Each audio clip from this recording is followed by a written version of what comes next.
Breaking news దేశవ్యాప్తంగా సంచలనం సృష్టించిన ఆత్మాహుతి దాడి ఢిల్లీకి సంబంధించిన దేశ రాజధాని ఎర్రకోట వద్ద జరిగిన ఆత్మాహుతి దాడి అయితే దేశవ్యాప్తంగా సంచలనం అయితే సృష్టించింది. దాదాపు 17 మంది అయితే మృతి చెందారు, స్పాట్లో చనిపోయినట్లుగా మనమైతే ఆల్రెడీ తెలుసు. 22 మంది అయితే గాయాలపయ్యారు. సో దానికి సంబంధించిన పూర్తి డీటెయిల్స్ కూడా ఎన్ఐఏ మొత్తం కూడా దాన్ని అయితే దర్యాప్తు చేస్తుంది. జాతీయ ఇన్వెస్టిగేషన్ సంస్థ అనేది అయితే దర్యాప్తు చేస్తుంది. సో ఈ కేసులో ముఖ్యంగా కీలకంగా సంబంధించి ఇంకొక వ్యక్తిని కూడా అరెస్ట్ చేస్తున్నట్లయితే మనకు తెలుస్తుంది. తీవ్రవాదులు ఎవరైతే ఉంటారో వాళ్ళైతే ఆత్మాహుతి అంటే ఒక కారు బాంబును అమర్చి ఎర్రకోట వద్ద ఉన్న మెట్రో స్టేషన్ దగ్గర గత నెల నవంబర్ 10న అయితే వాళ్ళైతే ఆత్మాహుతి దాడికి అయితే పాల్పడ్డారు. ఈ దాడి ఘటనలో దాదాపు 17 మంది అయితే చనిపోయారు, 20 మందికి పైగా తీవ్ర గాయాలైతే జరిగింది. ఈ ఘటన మొత్తం కూడా దేశవ్యాప్తంగా కూడా సంచలనం అని చెప్పొచ్చు. ఇప్పుడు మరొక కీలక అప్డేట్ అయితే దాని గురించి అయితే వచ్చింది. దానికి సంబంధించినటువంటి ఏవైతే అందులో ఇన్వాల్వ్ అయి ఉన్న ఒక వ్యక్తిని అయితే పోలీసులు అరెస్ట్ చేశారు. అంటే వాళ్ళు ఎక్కడి నుంచి ప్లాన్ చేశారు ఏంటి అనేది ఫుల్ డీటెయిల్స్ కూడా వాళ్ళైతే సేకరిస్తున్నారు. అంటే ఇది పక్క ప్లానింగ్తోనైతే జరిగిందని చెప్పేసి ఎవరైతే వ్యక్తిని అయితే పట్టుకున్నారో ఆ వ్యక్తి నుంచి మొత్తం కూడా పోలీసులు అయితే సమాచారం అయితే సేకరిస్తున్నారు. ఎక్కడ బ్లాస్ట్ చేయాలి, ఎప్పుడు బ్లాస్ట్ చేయాలి అనే సమాచారం మొత్తం కూడా వాళ్ళైతే కీలకంగా పట్టుకున్నారు. సో దానికి సంబంధించింది ఒకసారి అయితే మనం క్లియర్గా చూద్దాం ఒకసారి డీటెయిల్స్ అయితే.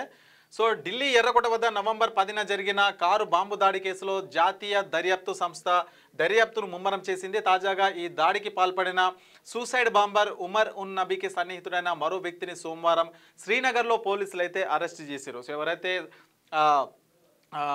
సూసైడ్ బాంబర్ అంటే ఆత్మాహుతి దాడి చేసుకుని ఎవరైతే చనిపోయినాడో అతని సన్నిహితుడు, అతని ఫ్రెండ్ని అయితే మొత్తానికి పట్టుకున్నారు. ఆ ఫ్రెండ్ కూడా ఈ దాడిలో ఇన్వాల్వ్ అయితే అయి ఉన్నాడు అనమాట. సో అరెస్ట్ అయిన వ్యక్తిని అనంతబాగ్ జిల్లా కాజీగుండ్కు చెందిన జలీల్ బిలాల్ వానీ అలియాస్ డానిష్కాగా గుర్తించారు. ఎన్ఐఏ ప్రకారం ఈ జసీర్ పేలుడుకు కొన్ని వారాల ముందు డ్రోన్లను మార్పు చేయడం, తాత్కాలిక రాకెట్లను తయారు చేయడాన్ని ప్రయత్నించడం వంటి సాంకేతిక సహాయాన్ని ఉగ్రవాద మాడ్యూల్కు అందించారు. జసీర్ కుట్రలో చురుకైన భాగస్వామి అని ఉమన్ ఉన్ నబీకి దగ్గరగా పనిచేసి 10 మంది మరణించి 32 మంది గాయపడిన ఈ ఘోర దాడికి సన్నాహాలు చేశాడని దర్యాప్తు అధికారులు వెల్లడించారు. సో మొత్తం మీద ఎవరైతే ఈ జసీ బిలాల్ ఉన్నాడో అతనైతే మరి కీలకంగా ఆ ఆపరేషన్కి సంబంధించి అంటే ఆత్మాహుతి దాడి ఎట్లా చేయాలి, బాంబులు ఎట్లా మార్చాలి, సో డ్రోన్లు మొత్తం కూడా అదంతా అంటే ఢిల్లీ ప్రాంతంలో పక్కన ఉన్న అటవీ ప్రాంతంలో ఇది మొత్తం కూడా పక్క ప్లానింగ్ అయితే చేసి దీన్ని ఎట్లా ప్రొజెక్ట్ చేయాలని చెప్పేసి అతడు ఎవరైతే నజీర్ ఉన్నాడో కీలకంగా ఈ ఆపరేషన్లో అయితే పనిచేసిందని చెప్పేసి మనకైతే కనిపిస్తుంది. ఇక జసీర్ అరెస్ట్ కేవలం ఒక్కరోజు వ్యవధిలోనే జరిగింది. ఆదివారం ఎన్ఐఏ ఉమర్ ఉన్ నబీకి సహకరించిన మరో వ్యక్తి అమీర్ రషీద్ అని అరెస్ట్ చేసింది. ఈ కేసులో ముఖ్య పురోగతి అని ఎన్ఐఏ పేర్కొంది. పాంపూర్లోని సంబూరా నివాసి అయిన అమీర్ను ఢిల్లీలో పట్టుకున్నారు. ఆత్మాహుతి దాడికి ఉపయోగించిన హుండాయ్ i20 కార్ను కొనుగోలు అమీర్ సహకరించాడు. ఆ వాహనం అతని పేరు మీదే రిజిస్టర్ అయి ఉంది. Alfalah college of medical science and research సెంటర్లో అసిస్టెంట్ ప్రొఫెసర్గా పనిచేసిన ఉమర్ ఉన్ నబీనే ఈ ఆత్మాహుతి బాంబర్ అని పేలుడు స్థలంలో లభ్యమైన కాలిపోయిన మృతదేహం అతడిదేనని ఫోరెన్సిక్ పరీక్షల్లో ఎన్ఐఏ అయితే ధృవీకరించింది. సో ఇతను ఎవరైతే ప్రొఫెసర్గా అయితే పనిచేస్తున్నాడో, ఎవరైతే ఆత్మహత్య దాడికి పాల్పడిన బాంబర్ అయితే ఉన్నారో ఆయన ప్రొఫెసర్గా మంచి స్థాయిలో ఉన్నటువంటి వ్యక్తి ఈ రకమైన ప్రేరేపాలకు అంటే ఆత్మహత్య దాడి చేసి దాదాపు 17 మంది అట్లాగే 20 మందిగా తీవ్ర గాయాలు ఎవరైతే వాళ్ళకైతే ముఖ్య కారకుడు అని చెప్పొచ్చు. వాళ్ళ సన్నిహితుడు ఎవరైతే నజీర్ అనే వ్యక్తిని అయితే పోలీసులు అరెస్ట్ చేస్తారో అతనికి సంబంధించిన ఇంకొక సన్నిహితుని కూడా పోలీసులు అయితే అరెస్ట్ చేసిరు. మరి వాళ్ళ నుంచి అయితే సమాచారం అయితే సేకరిస్తున్నారు. వాళ్ళు ఎక్కడికి వెళ్ళారు, సో ఎక్కడ ప్లాన్ చేశారు, దాన్ని ఎట్లా ఇంప్లిమెంట్ చేయాలని చెప్పేసి దానికి సంబంధించిన పరికరాలు కావచ్చు, డ్రోన్లు కావచ్చు, లేదంటే బాంబులు ఎట్లా అమర్చాలి, వాళ్ళ కారు ఎక్కడి నుంచి ఉన్నారు, ఇదంతా కూడా మొత్తం కూడా ప్లాన్ చేసి అయితే ఈ దాడికి అయితే పాల్పడ్డారని చెప్పొచ్చు. నవంబర్ 10న అంటే గత నెల నవంబర్ 10న అయితే ఈ ఘటన జరిగింది. దానికి సంబంధించిన కొన్ని విజువల్స్ అయితే మన దగ్గర అయితే ఉన్నాయి. అంటే ప్లానింగ్ ఎక్కడ చేశారని చెప్పేసి వాళ్ళనైతే పోలీసులు వాళ్ళని తీసుకెళ్ళి వాళ్ళనైతే మరి ప్రత్యక్షంగా ఎక్కడ జరిగింది ఏంటి అని చెప్పేసి వాళ్ళ నుంచి అయితే సమాచారం సేకరించే పనిలో ఉన్నారని చెప్పొచ్చు.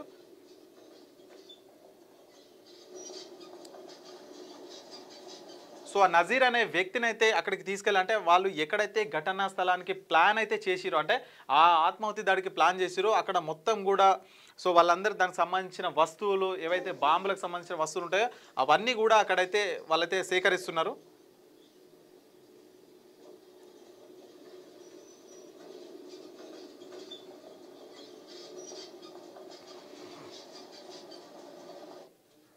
సో ఇదే ప్రాంతంలో అనమాట. అంటే ఢిల్లీ ఎర్రకోట ఏదైతే దాడి జరిగిందో దానికి ఇక్కడి నుంచే ప్లాన్ అయితే చేశారనమాట. అంటే దానికి సంబంధించిన బాంబులు ఏవైతే ఉంటాయో ఎట్లా అమర్చాలి, కారులో ఎట్లా తీసుకుపోవాలి, మొత్తం ఎట్లా పేల్చాలి అని చెప్పేసి ఎవరైతే నజీర్ అనే వ్యక్తి ఉన్నాడో అతని పర్యవేక్షణలో జరిగింది. అతని ఫ్రెండ్ కూడా ఇందులో ఇన్వాల్వ్ అయితే ఉన్నాడు. మొత్తానికైతే అతన్ని ఇక్కడికి తీసుకొచ్చి మరి ఏ విధంగా ప్లాన్ చేశారని చెప్పేసి కూడా వాళ్ళ నుంచి మొత్తం సమాచారం అయితే సేకరించే పనిలో ఎన్ఐఏ అయితే నిమగ్నమై ఉందని చెప్పొచ్చు. మరి ఈ అడవుల్లో అంటే ఈ ప్రాంతంలో టెర్రరిస్టులు ఎవరైతే ఉంటారో, ఉగ్రవాదులు ఎవరైతే ఉంటారో వాళ్ళే ఇక్కడి నుంచి ప్లాన్ అయితే ప్రొజెక్ట్ చేసి ఢిల్లీ ఎర్రకోట దారుణానికి అయితే పాల్పడిరని చెప్పొచ్చు. సో ఏదైతే మరి ఈ ఘటన జరిగి దాదాపు ఇప్పటికైతే నెల రోజులైతే కావస్తుంది. మొత్తం ఈ దాడిలో 17 మంది అయితే మృతి చెందారు, 20కి మందిగా గాయాల పడారని. మొత్తం ఇందులో ఇప్పటికే 7 మందిని అయితే పోలీసులు అయితే ఎన్ఐఏ పోలీసులు అయితే అరెస్ట్ చేసిరు. సో దర్యాప్తు కూడా ముమ్మరం చేస్తున్నారు. ఇంకా ఇందులో ఎవరెవరు ఉన్నారు ఏంటి అని చెప్పేసి కూడా ఇంకా దర్యాప్తు ముమ్మరంగా చేపడుతున్నారు. సో దాంతోపాటు మళ్ళీ ఒక కీలక అప్డేట్ ఏంటంటే ఇప్పటికే వారం రోజుల క్రితం అంటే దాదాపు 2000 మంది మహిళలతో కూడా వీళ్ళందరూ అంటే టెర్రరిస్ట్ అటాక్స్ అంటే దేశవ్యాప్తంగా టెర్రరిస్ట్ అటాక్స్ చేద్దామని చెప్పేసి కూడా వీళ్ళైతే ప్లాన్ చేస్తున్నట్టుగా అవుతుంది. మరి ఈసారి మహిళలతో అంటే ప్రత్యేకంగా మహిళలతో ఈ ఆపరేషన్ చేయించాలని అయితే ఉగ్రవాద సంస్థ ఏదైతే ఉంటుందో అది నిర్ణయించినట్లుగా తెలుస్తుంది. మొత్తానికి ఢిల్లీ ఎర్రకోటకు సంబంధించిన బాంబ్ బ్లాస్ట్ విషయంలో ఎవరైతే నిందితులుగా ఉన్నారో అంటే ఆల్రెడీ ఇద్దరైతే చనిపోయారు అక్కడ. సో ఇప్పటికే 7 మందిని అయితే పోలీసులు అరెస్ట్ చేశారు. వాళ్ళ నుంచి కీలక సమాచారం సేకరణలో ఎన్ఐఏ పోలీసులు అయితే ఉన్నారని చెప్పొచ్చు. సో ఇప్పుడు అతన్ని అయితే మరి ఎక్కడైతే వాళ్ళైతే ప్లాన్ చేశారో అడవులకు తీసుకెళ్ళి అక్కడి నుంచి మరి వాళ్ళు ఎట్లా చేశారు ఏందని చెప్పేసి కూడా మొత్తం సమాచారం సేకరించే పనిలో పోలీసులు అయితే నిమగ్నమయ్యారని చెప్పొచ్చు. మీకు వార్తలు రాయడం, విశ్లేషణ చేయడం వచ్చా? అన్యాయాన్ని ప్రశ్నించడం తెలుసా? ఇంకెందుకు ఆలస్యం? క్యూ న్యూస్ మిమ్మల్ని ఆహ్వానిస్తుంది. ఉమ్మడి ఆదిలాబాద్, వరంగల్, కరీంనగర్, నిజామాబాద్, ఖమ్మం, మెదక్, రంగారెడ్డి, హైదరాబాద్, మహబూబ్ నగర్ జిల్లాలకు రిపోర్టర్స్ కావాలను సంప్రదించవలసిన ఫోన్ నెంబర్ 8688926084.